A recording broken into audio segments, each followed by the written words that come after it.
Okay, so yeah, thanks for coming. As I said before, I thought it's got to be like a gigantic audience because the room is so big. So I'm quite happy that it's not so big, so I can probably address everybody personally. So yeah, as Joseph just suggested, I would just give a bit of intro about myself and what I'm doing, basically.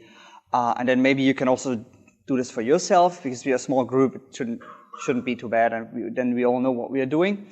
And then we basically get going with the actual workshop, and I will, as a disclaimer, there are no formulas. I have seen the other presentations. There's no formula in this one, so this is more like a qualitative approach. But we'll get to it when I get to it. So, and it's going to be practical. It's not going to be a lot of theory and 150 slides. Okay, so I'm Andre. I'm originally German. As you might notice from my last name, it's pretty obvious, I guess. I'm trained as a sports scientist, so sport and exercise sort of things. And I actually did a PhD in Malaysia, which might be interesting to most of you because that's not a place where a lot of people would go, especially when they're from Germany or wherever. But it was an interesting experience. Then I went to the UK for a year and a half, postdoctoral position where I helped designing web-based interventions to help people to move more, eat healthier, be less stressed, and all these kind of things. And this is where basically I picked up this technique. And since August 2017, I'm here at NUS. I'm working at the School of Public Health in this project, which is called PANDA, where we try to find out what sort of things predict or determine how active people are, how healthy or unhealthy people eat, to then also obviously develop some interventions to actually help people eating healthier and moving a bit more. And you probably know it that moving a bit more is quite a challenge for most people because we are so used to using the escalator. And Joseph just came with this device, which is public health enemy number one, because he's not even walking anymore. So that's what we are trying to do. In terms of my actual work, so I like to do intervention work where we develop interventions to help people to get more active. In my PhD, I did it very simply with an SMS intervention, which worked quite well. Now we are trying it out with, or we are about to try it out with a bit more sort of AI kind of things, which, as I told just Joseph, which we don't actually know how to do because we don't have the technological expertise. We just know the theory and think it's cool, but that's basically all we can do at the moment. Okay, so I guess that's for now enough about me, but we can chat about me a bit later or what I'm doing and so forth. So maybe also for you, maybe give just like a 2 minutes kind of intro, maybe your name, where you're from in terms of like your specialization and what you work on, but make it in a way I understand it. You don't tell me any mathematical kind of theory stuff that I don't get. Okay, Joseph, you just want to start because I know your name already.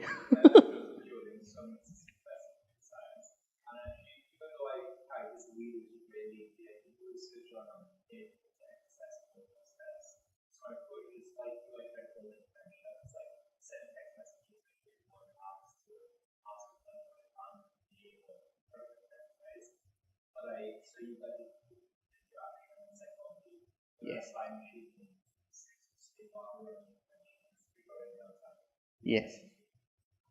Yes. That's, yeah, great. We just dream of these things. We know the theory. Okay. Oh, hey. Oh, really? I've never seen you. Okay. Okay. With Rob or? Okay. So Rob is actually co-leading the program. Okay, good. Okay. Okay, cool. That's excellent. Great. Thanks. What's your name again? Say. Nitya. I saw your name, I guess, somewhere. Okay, cool. Yes. Cool. Great.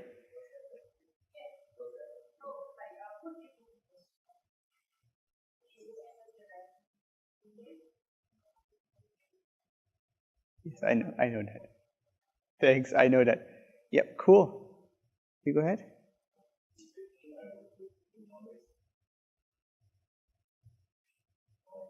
Oh yeah, okay, okay.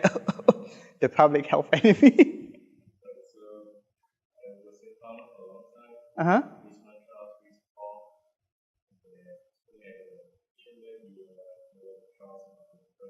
Okay.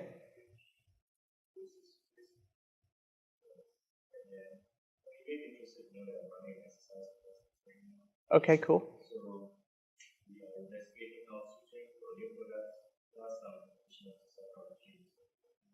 Okay, cool. All right.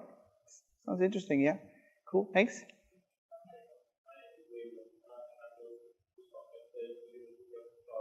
Okay.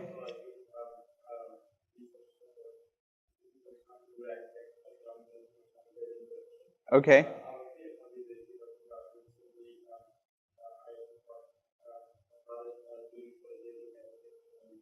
Okay, cool. That's excellent. Yeah, that's sort of like me, although I'm not good in either. No, I'm okay. Okay.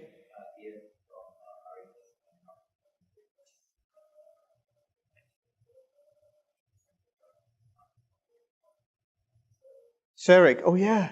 Oh, we got two of those. I guess I saw you. Your face is very familiar. Yeah.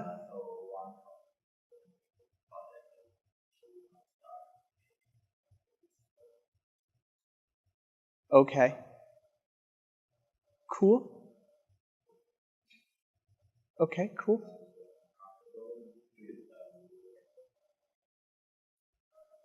Fog. Yes. Yes. Yes. I remember that. Cool. That's excellent. Maybe we could all come a bit down here because I feel like this is super annoying that you're so far away. Would that be possible? Just maybe first two rows. We are five people. I mean, it's just a bit nicer where we have a chat because I don't think I need to run it very formally anyway. So it's going to be quite informal.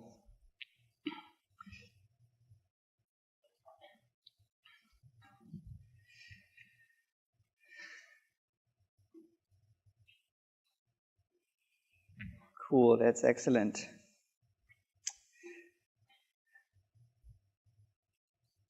Okay, so I guess we can start off with kind of the workshop. We'll run it as we go along, I think, and we do it very sort of informally. As I said before, there will be no formulas, there will be no big equations, so that for those who are very much interested in the maths, I won't be able to help you at all. So it's very qualitative, which basically means that it hasn't been done a lot, these kind of things that we are going through.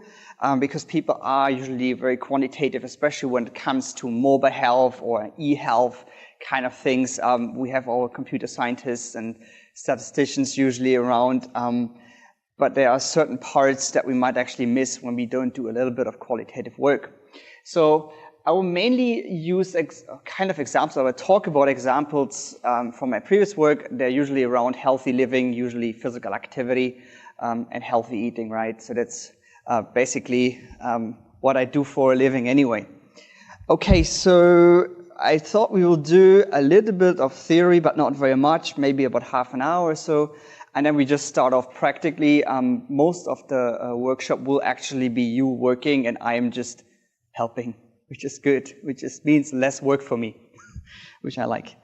Okay, so very quick agenda. So we talk about the background of these cognitive interviews. Then we talk about what you actually need to prepare to get this interview going. Then we actually do the interview. So we are 5, so probably I will then join one of you in pairs. We will do that later. We talk a little bit about analysis, but not in a lot of detail. Then a bit of pros, cons discussion we can have at the end about this technique or about something else you might be interested in. And then I have some resources that are already uploaded, and I also give you some papers later on. Germans are very hard copy fans. We like to have something in our hands, sort of. Everything is online. I'm like, I need to touch something sometimes. Okay. So let's start with the background. So I thought I'm gonna start you off with this kind of question. So this question is from the International Physical Activity Questionnaire, and this is one of the sort of key items we ask people. This questionnaire is validated in a million countries, I feel.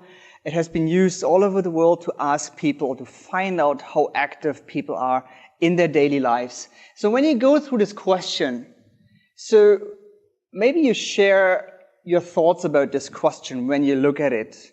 Is that very straightforward? Is it a bit difficult? Would you be easily able to answer that question? Or are there any doubts how certain things are defined or whatever? So you can just shout out what you think about this question. Yeah.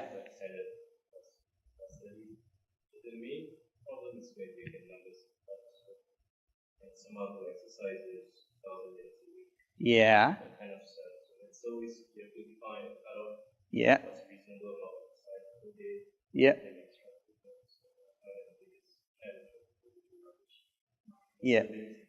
So this can happen surely with this thing as well. What else could be like? What else could be a problem with this question specifically here? What do you think?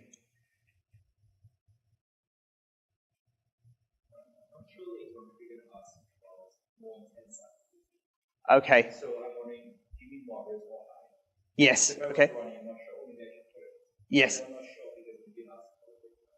Exactly. So that's one of the things. So like, what does that actually mean, moderate, right? It means something different for you than for you probably, or for me even. So this is the first thing people usually struggle with. The second thing usually is that there are all these examples, like, okay, these are examples for moderate physical activity, like light loads, carrying light loads, cycling, and in a regular pace, and double tennis. And for a lot of people, these things just don't apply. When was your last time you played double tennis? I don't know. I never played it in my life too. So this is also another issue. Bicycling at regular pace, what does that mean? It means something different to you, to me probably as well. And carrying light loads what is a light load? What does it actually mean? It might be also different for everybody, right? So there are clearly a lot of issues, and even though you might have objectively a similar physical activity level, you would all answer this question probably very differently in a way. So this is really sort of one of the key things in cognitive interviewing here. So how do people interpret and subsequently respond to this question is a big issue. So this study was already done in 2010, where this IPAC questionnaire was already widely in use, and they have actually looked into how do people understand these questions? Do they actually get what the intention is of this question, or do they not get it? And what you usually find is in interpretation and responses that different age group had very different perspectives on moderate activity, different perspectives on, or different examples would apply to them that these don't necessarily work for them. Education level plays a role. Some people who might not have a very high education might struggle with some terms, for example, moderate, although that's probably still quite easy to understand. And then your background. So for me, for example, I'm an exercise person. I kind of know what they're asking me. But there are people, and I had this in my own study, where they have never done anything in their life. For them, it's really difficult to understand what you're actually asking here, because they think, oh yeah, well, I don't know, I do a bit of house chores. Does that count? So you get all these kind of weird responses. So this is really where it kind of starts in surveys. But the same thing can be actually done for digital health. So you could look at this website, and this is a website that we have developed at the University of Southampton for cancer survivors to encourage them to be a little bit more active. So obviously the website has a lot of content there, and one content page was about concerns. So basically what we have done is we have looked into the literature and looked into what kind of concerns do people with who survived cancer have in terms of being more physically active, and then to help them to overcome these concerns. We have created this page where they can click in if they have this concern and then learn more about it and overcome them. So we give them strategies. But again, when we actually ask people how they feel about this, you can find a lot of interesting sort of insights on how people comprehend this, interpret it, and how people feel about the tone of language and so forth. So for example, for some people, these concerns don't matter at all. Some people don't like the language we are using here because they feel like sort of a bit sort of out of control of their own lives. They feel, oh, I don't have these concerns. It's not an issue for me, so why are you asking me this? And the same for the homepage. Some people didn't like colors. There were issues on the different options that we have that people can click, where they didn't know where these actually lead to, and all these kind of things that when you think about it yourself as a web developer, you kind of understand how the website works, you know where you're doing something, but the actual participant who might not have a great expertise in this, or also might not know very much about computers and apps, they might be completely overwhelmed by this. And I probably would count myself into this to some degree as well when I see some apps that are supposed to be very easy that I have a lot of difficulties. So again, the issues is here how do people perceive the content, the tone. Yeah, so is it patronizing? Or are we too direct with people?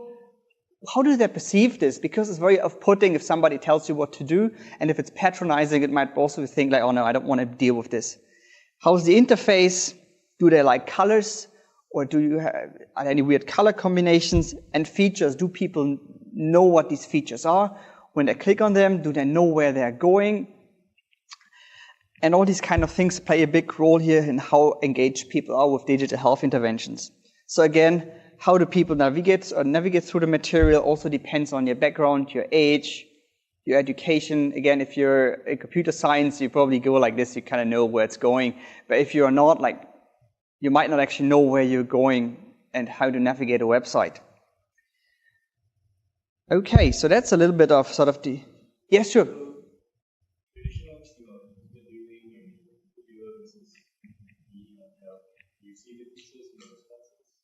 What do you mean exactly, Lan? Like, if you have someone asking questions directly, this is someone doing... Yeah, it's very different. It's very different. We will practice it later anyway, so it's quite different actually. When people actually get to click through stuff. So just a very short theoretical overview. So cognitive interviews come from experimental psychology, where people actually wanted to figure out how people comprehend and respond to certain content. And a very old study, or very old kind of reference that I can use here. So it's based on this cognitive model you might have heard before. So whenever we see an information, a lot of things can go wrong in the comprehension of that information, can go wrong on the retrieval of information, can go wrong in judgment and estimation, and in the selection of a response. A lot of processes happen just when we take on one information. So a lot of things can go wrong here, or go not as expected, I would say, not necessarily wrong actually. So, okay. So as you probably guessed, initially this was used for surveys. Yeah, so they noticed, and that's why I started with this IPAC question, that people respond actually quite weirdly sometimes to questionnaires. And then they thought maybe we should actually look into how people perceive that information, that question, and see how they comprehend it and how they select a response actually. So they wanted to actually understand how people cognitively work with that kind of question. So it's basically studying the manner in which a target audience understands, mentally process, and respond to material presented. And this can be a questionnaire, it can be a website, it can be an app, it can be anything that you present to participants that you do want to research on, or you want to actually intervene, or whatever you want to do really. So basically what we do with cognitive interviews is usually we actually take the output from a short-term memory. Yeah, so you're reading something and then there's an immediate response right from the short-term memory. And by doing this, we don't contaminate verbal processes, because the person voices out what he thinks right in that moment, and there's no sort of thinking through what I'm going to say, and it's really straightforward. So that's essentially what it is, more or less. Okay, so key techniques that we need to be aware. It's not a lot, really.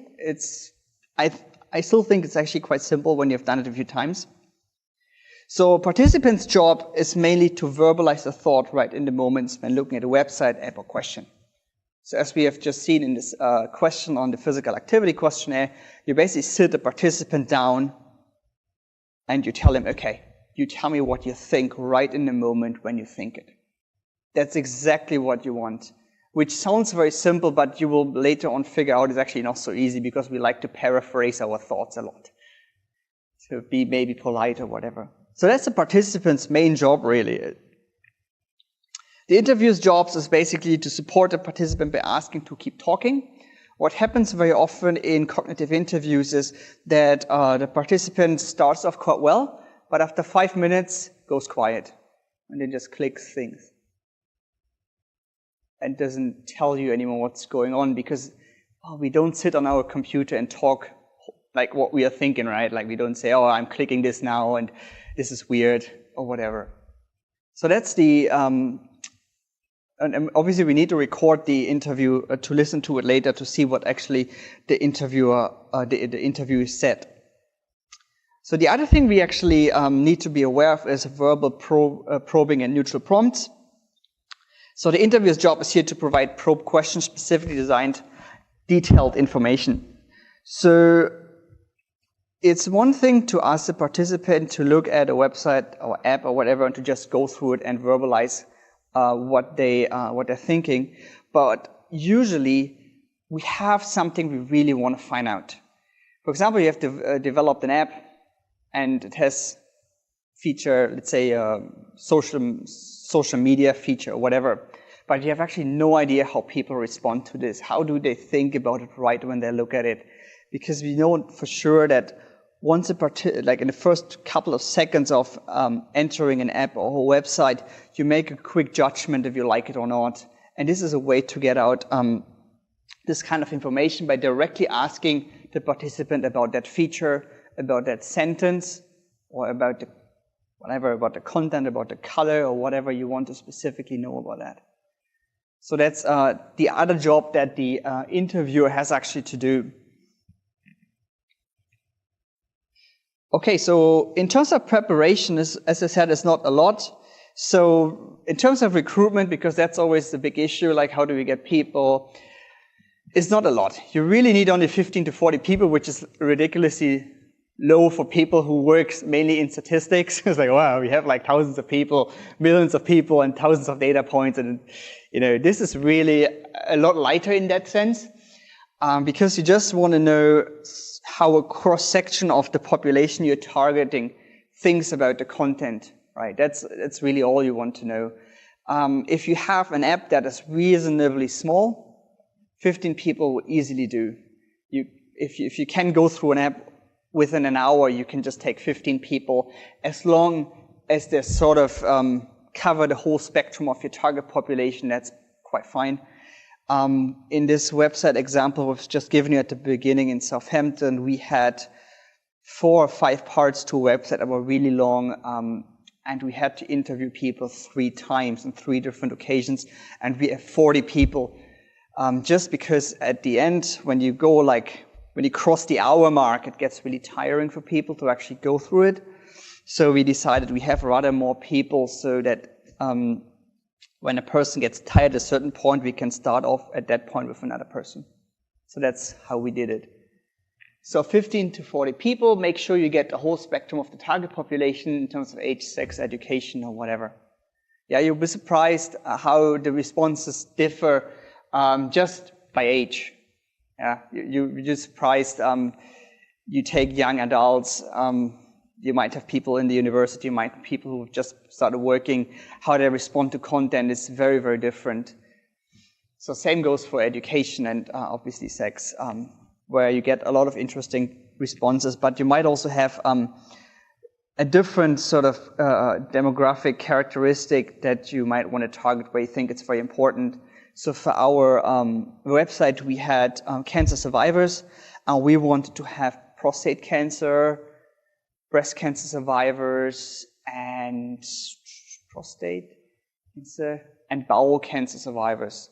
So because they have different experiences in terms of their illness history, but also in terms of how active they can be and want to be, depending on their treatment and so forth. So we have usually quite a wide spectrum of people in there, but we don't need to have any sample size calculations. So you kind of, in a qualitative work, you will understand the point when you have enough people. When things repeat all the time and you have figured most things, you can actually stop. So that's a little bit of experience, I guess. So logistics, so prepare a recording device, that's definitely quite important, that you have like something to record the interviews, because you definitely need to listen to it later, to what was actually said about certain websites. You could even consider videotaping it if you wanted to see non-verbal clues, if that's interesting to you. If you have the resources and if you have the bandwidth to analyze that kind of data, that's good. I've never done it. We have always done recording. Notepad is always good, especially for these non-verbal cues. If somebody looks at something and they're like, frowns or whatever, you might be a bit, you might want to take that down. So that's something you could do. Interview lengths, and this is again, there's no hard and fast rules here. We always say 45 to 75, where 75 minutes is quite long. You will find out you will do it later on 15 minutes. It's hard for the participant to keep talking for 60 minutes or more than that. And as I said before, prepare things we might want to explore. So if you have certain features, certain content, colors, buttons, or whatever you want to explore more, prepare this in advance. Normally what happens, you will start out with initially maybe 3 to 5 people, and then you find out where your issues are, you address those issues, and then the next people you can point specifically at the things you have solved, you think you have solved, you hopefully have solved. So that's something that we would usually do. So in terms of the protocol, there are kind of 2 types of components. So you need an instruction sheet, and I have uploaded it on the website, and I can also give you a hard copy. I think Joseph has already one. So this is basically this instruction guide. Obviously, you need to refine it and change it based on your research, but it's really not rocket science, really. The only important thing here is to keep in mind, which you normally don't do, is a practice. So, as I said before, it's not something that people are very used to think out their thoughts. It's really hard, especially when you don't want to paraphrase. So usually we will practice with people how to actually do that. So we usually demonstrate with an example, and then we let them do it, and then we can troubleshoot. And then you will also understand how good the person is to actually do that. Because some people are really terrible at doing this. You have old uncle, very stoic, doesn't say anything. So you know where you need to do a bit more work in getting them to talk. So then obviously, as I said before, you need to have the prompts ready. So proactive prompts, if you want to inquire about specific issues, what does this phrase mean to you? What do you think about this specific feature? What do you think this button, or where do you think this button leads to? So this is very proactive if you want to find something specifically out about your product, or your product, but your website, app, survey, or whatever. And reactive, basically based on participants' behavior, and this is where the interviewer needs to be very observant.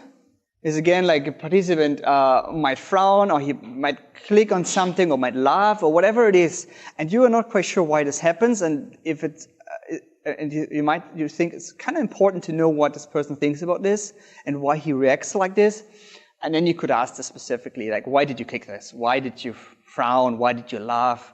All these kind of things you can kind of explore quite freely, I think. So here are just a few examples. So proactive prompts, Normally I start out with a big question at the beginning. So what's your first impression of this one, of the website, of the app? What do you think about it? What do you think about the sentence? Could you think about a different way to say this? That's usually when we have the scenario that participants have told us they don't like the way we phrase something. And then we could ask the next participant, okay, how do you think we should actually say it? Because this is the target audience, so they might actually have a very good way of saying that we as researchers sit there, I think we're smart, and we are not so smart at the end of the day. Again, reactive prompts, what are you thinking? This usually would be done if participant sits there and doesn't do anything for a minute and you wonder what's going on. I'm always worried when a participant sits for a minute on a page and doesn't do anything. So, can you just tell me why you just shake your head? What's not clear here? How could it be improved? So all these kind of things. Yeah, the participant says, oh, this is rubbish. Participants will be very colloquial. They will say, oh, this is rubbish, this is stupid, this is weird. And you ask, okay, why? Don't feel sad about it. I have heard this about my own content a lot. That this is rubbish. Oh, God, okay. Thank you. So protocol components number 2. And this is something I really recommend, especially if you first want to find out a bit more about the big picture experience, and if you want to actually turn it into a scientific study, which we have done before. So debriefing question could be overall, how do you feel about the website app survey? What did you like? What didn't you like? What was difficult? What was easy? How did you feel about this feature? At the end, you would ask these kind of questions to get sort of a big picture, how a participant felt. Yeah, so there's the other big picture questions you can ask about research procedures. So normally when you do development of websites or apps, you have an intention to roll it out in an intervention or in whatever context, in a research context or in a practical context. And you could ask the participants things like, okay, how often do you think participants or people would look at it? How long do you think you would, in a normal day, look at this? Would you think you would abandon it at some point? Why would you abandon it at some point? So these kind of things are very important when you look into engagement, because you might know we have a lot of great apps and websites that we use for research purposes. But when you look into engagement, it usually starts here. It's very cool. It's very exciting. And then it goes down like this. It literally goes to 0 after a couple of weeks. And this is something to kind of figure this out a little bit. And you could also ask subject-related questions. So this is what we have done in our study on our website on physical activities. So how do you feel about being more active? What are the barriers? So this is, in a way, if you want to make a scientific study out of it, that's what we have done. We have actually published results from these interviews, but on a subject-related matter. So that could be done as well. And it's quite a nice way, because the participants usually thought about a specific topic, because you have just presented him with an app or a website about physical activity or healthy eating. So he had some thought about this. He had 40 minutes time to think about it, and then you could ask, so how do you feel about it? So that can be done as well. And in research, it's publishable. So if that's probably important for most people in research, right? Can we actually get something tangible out of it? And we can. Okay, doing the cognitive interview. So this is pretty much half an hour. So we can, in a couple of minutes, we actually start off doing the cognitive interview. There are just a few remarks, and then we get it basically going. Okay, so what do you need to do during interview? It's not much, as you know, which is good. As an interview, you don't need to do much. Just help the participants to keep talking, have some prompts. So that's the short answer. The long answer is, so record the interview. That's not what we need to do today, obviously. The other thing is say what question or page we are on, if that's not clear. If you record the interview, you definitely want to make sure when you listen to it later, you know actually what the participants were talking about. So that's definitely something you need to do if it's not immediately clear. So you need to encourage and prompt the participants. So just help them to keep talking, provide prompts. What do you think about this? And all these things what we discussed before. And key, and this is something you will figure out when you actually do the interview, you need to make sure you avoid answering questions or providing help or information. Because many times people get very frustrated. I look at a website, they don't know where they're going. This is annoying. How do I get to this point? How do I get back? Where am I now? And they're really directly asking you. But the idea of a cognitive interview is to understand how this person responds to that content. So first of all, when he asks this kind of questions, you know something is wrong. And now you want to actually know what he thinks. So where do you think you are? How do you think you get back? Where do you think you're going? What do you think this sentence means to you? What does it mean to you? So they might actually ask you to do the interview. So they will ask you essentially, can you tell me where to go or what to do or what that means? But you actually don't want to answer that question. You want to know what they're thinking. Yeah. So that's really important. And we get this a lot, especially we had old people. We had a 70-year-old grandfather and grandmother. And they're sitting there on the website and they get really frustrated. And it's like, how can I get there? How can I get back? Where am I? I'm completely lost here. And I really get angry. So you really need to resist and you need to bring them back and tell them, where do you think you are? How would you approach that? How would you solve that problem? To kind of see what they're thinking. Okay, I think we can pretty much go for the practice. Just a quick intro. So we have groups, so it's great. We have 5, but we are 6. So I will definitely participate, which is cool. So we just basically need to form pairs. So however you want to do it is fine. I will just take whoever, it doesn't matter. So there will be 2 interviews. So in interview 1, the participant is a middle-aged adult. So that doesn't quite apply yet, which is nice.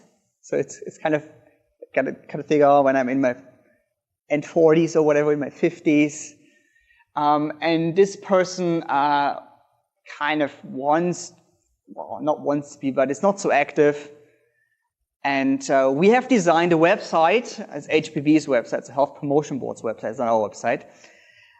And we tell him, okay, this is the website to go to if you want to live a healthier life. And so what we basically want to do is that we have one participant who is this middle-aged adult, and we have the researcher or the website developer who will also do the interview to figure out what the participant or the person actually thinks about this website. So this is for the first round.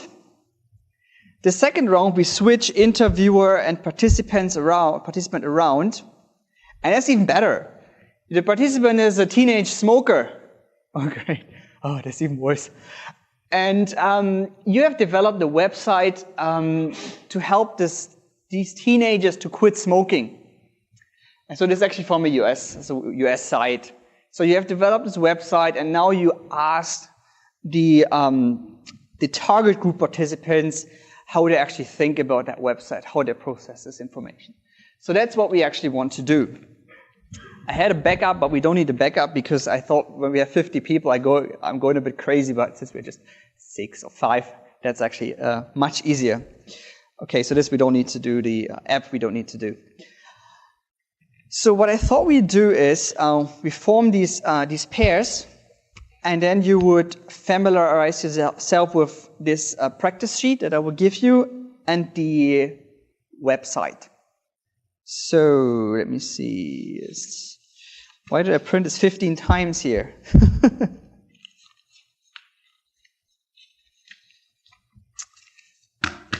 Okay, so let's form pairs first. Who wants to work with who? Mix up, I don't mind, whatever. Grab somebody. I will take, or you can also say I, or Andrea, I want to take you because, I don't know, whatever reason. So, how? Choose. Okay, the nearest. So we just you two, and we two. Is that okay? Works out? Great, cool. Great. So I will basically give every person now because I have 15 copies. You have already one, right, Joseph? You got one. Okay, cool. So everybody will get this sort of practice instruction sheet, more or less. And I also distribute this Think Aloud interview flow that you can just read through. It's basically kind of more or less when you actually do an interview with participants, it gives you exactly the flow, how you go through how the practice, how you should do this, and so forth. And this one is actually for the practice in itself. Okay, so let's get going. Okay, so we got... Okay, so this for you, and these two, yeah, there are also two. Oops, there you go. Oops, yeah, it's two.